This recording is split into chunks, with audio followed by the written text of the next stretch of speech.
It's 4 and it's 5. They're held for long, but it's lights out and away we go finally here in Spain for the Spanish Grand Prix down towards turn 1. It's a long run. There's a Ferrari off at the back there, managing to keep it going, but they're all ghosting down into turn 1. There's contact between Alex and Ricciardo, but he's managed to hold his way through up into P2. There's a car spinning off at the back. It's a Red Bull of Twinkie and Alex down in P19. It's an absolute 0 to 0 moment for him, and it's not going to be what he wants for the championship. But let's turn our attention back towards the front as Ricciardo not quite able to get a move done on those softs, and now coming under an increasing amount of pressure from the Williams of Bonkers behind. Going to help him without the battle with Reggie, who's going to gain, but I'm not sure he's close enough. Move at the front. Oh, it's really close. Ricciardo on the inside of turn 1. Does lock up a little bit. Contact made, I'm not surprised, but they both come out unscathed. But here comes Bonkers towards, no, maybe not. Maybe Ricciardo. No, they're all just trying to play a bluff for me. Those soft tyres at the start for Ricciardo really heating up. And there's a spin at the front. Oh! Hobnob's out. That's your boy Hobnob on the Bonkers Hawk's going for it. Or 4. Did you see what happened? I think he's just caught on the curb, or maybe even the grass on the exit of turn 4, and he's gone for it, and he's absolutely binned it. And now we have our 2 championship leaders dead on at the back, and we could be in for another move at the front. To the inside now, into the hairpin. It's Bonkers Hawk, but is the switch back on for the McLaren? Yes, it is. Those soft tyres really going to help him get the traction, and the Williams yields through turn 12, and Ricciardo is our new leader.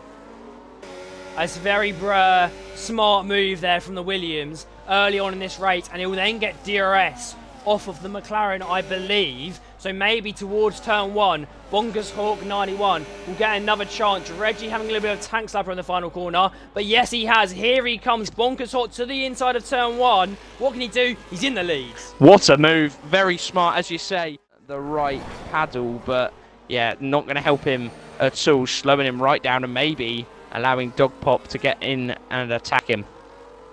It's really going off at the back, but it's also going off between Leshane and Ricciardo going side by side from turn 4. Ricciardo showing the hard shoulder to the Alpine through turn 7. Maybe a little bit over aggressive, but has made the position back for the McLaren car. And we'll now see maybe Ricciardo trying to close back up on Bubba. He has fallen a little bit behind, but he is closing back up as these through the corners, and that's maybe just what's catching the drivers off guard, especially around these final sectors.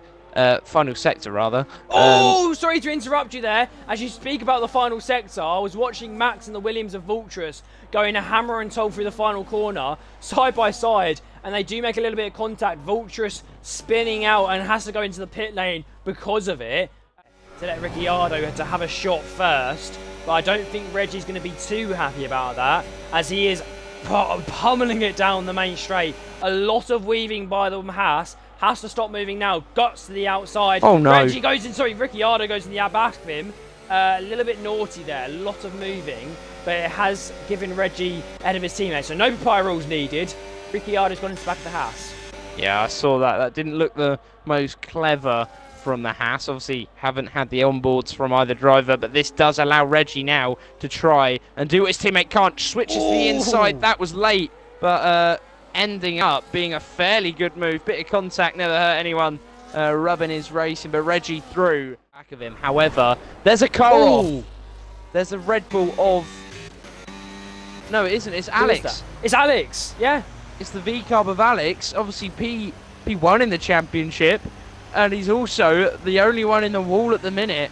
Turn 10. That was not a good rejoin in the slightest. I have a feeling that will be reported by the big boss. But no, that was not great from Alex. I'm not sure what's happened. He's gone straight on. Maybe a huge lockup. Looking ahead and focusing on attack. He's now going to have to focus on defence. Big move there. That was a day late and $1 short from the Mercedes. I don't think there was ever an opportunity to make the move there. Swung the nose in, tried to swing up the inside, but can swing no more. Final time this weekend, even though it's a Thursday, through turn 12, exit it well, no tank slapper on this occasion. Last couple of corners, got to just guide and drag that Williams round. Rounds that final corner. For the first time in CLR history, he is entering the history books with a win. And on his debut in Thursday tier, he is a race winner. Led from lights to flag in the end after that first lap mega start. Baba, P2, Lashane on his debut, P3, VB P4, strong showing for the Saubers. And for the McLaren drivers of Reggie and Ricciardo, nearly swapping at the line, but sixth path up to P4. Might have to rename him fourth path now going forward. But wow, what a Grand Prix we've had today. And I can't believe it.